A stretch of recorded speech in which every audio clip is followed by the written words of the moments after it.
इन्हीं दिनों में हम शरीयत को जितना पामाल करते हैं शायद किसी और दिन पामाल करें। माह मुहर्रम के अंदर मुसलमानों की बस्ती में ढोल पीटे जा रहे हैं, मुसलमानों की बस्ती में ढोल बज रहे हैं। अगर मस्जिद का इमाम मना करे तो सारा मोहल्ला मिलकर के ट्रस्टियों के पास आता है, मुतवल्ली से कहता है उस यजीदी को बाहर करना वरना हम उसके पीछे नमाज नहीं पढ़ेंगे। क्यों भाई, ढोल के खिलाफ कहने वाला यजीदी कब से हो गया? मैं ये बात जो है वो आपके सामने दिल्ली वालों, महबूब इलाही की जमीन पे बसने वालों, कुतुबुद्दीन बख्तियार काकी की जमीन पे बसने वालों, शेख अब्दुल्ला मुहद्दिस दहलवी की जमीन पे बसने वालों, 22 खाजाओं की चौखट पे बसने वालों, ये बात मैं शुक्र के तौर पे कर रहा हूं। वल्लाह वो सैयद नहीं हूं कि कस्में खा करके अपनी सियादत की भीख आपसे मांगू, लेकिन सिर्फ इतना कहना चाहता हूं, ला इलाहा इल्लल्लाह, झूठों पे अल्लाह की लानत है। मैं हसनी हुसैनी सैयद हूं, अल्हम्दुलिल्लाह रब्बिल आलमीन। लेकिन आपसे कहना चाहता हूं, अगर आलिम मस्जिद का ढोल के खिलाफ तकरीर करे, आप उसको यजीदी कहते हो,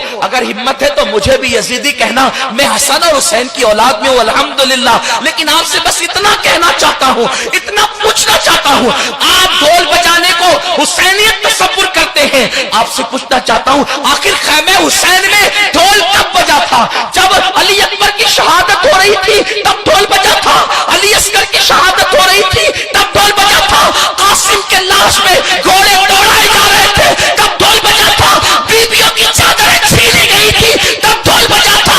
ढोल कब बजा था? जालिमों, जिनकी शादियों में ढोल नहीं बजे उनकी शहादतों पे ढोल कैसे बज सकते हैं? आप अपने आप को ढोल बजाने पर हुसैनी तसव्वुर करते हो।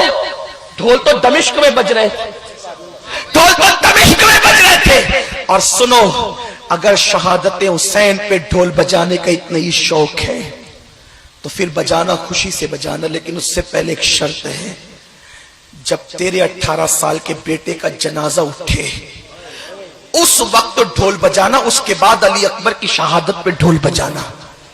उस दिन तो तू ताली बजाना भूल जाता है जब तेरे बेटे का जनाजा उठता है, और हुसैन के शहजादे के जनाजे उठने के दिन तुम ढोल बजाते हो, मेले लगाते हो। तुम्हारे घर की बेटियां बेपर्दा मेले देखने के लिए जाती है। कहां वो सैयदा फातिमा ज़हरा का किरदार जिसके सर के दुपट्टे को कभी चांद और सूरज ने नहीं देखा? मेरे इमाम कहते हैं जिसका आंचल न देखा महबूब महल ने, उस रिदाए नज़ाहत पे लाखों सलाम। कहां वो बीबियों का किरदार, कहां वो बीबियों का किरदार जब बीबियों से दुपट्टे छीन लिए गए? उस्ताद ज़मान मौलाना हसन बरेलवी ने भी लिखा है कि बीबियों के दुपट्टे छीन लिए गए। जिनके घर में जिब्रील इजाजत के बगैर नहीं आते थे उनके दुपट्टे छीन लिए गए। जिनके दुपट्टों को कभी आसमान की आंखों ने नहीं देखा उनके दुपट्टे छीन लिए गए। लेकिन जानते हैं, मौरखीन ये भी लिखते हैं कि जब बीबियों के दुपट्टे छीन लिए गए तो शहजादी ज़ैनब से जनाब शहरबानों ने कहा, बीबी दुपट्टे छीन लिए गए, पर्दा कैसे करेंगे?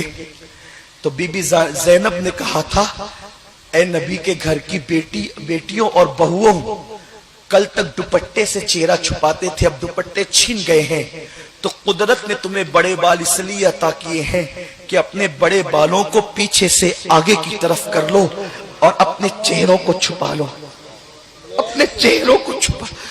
उस दिन तुम्हारी बेटियां मेले देखने जाती,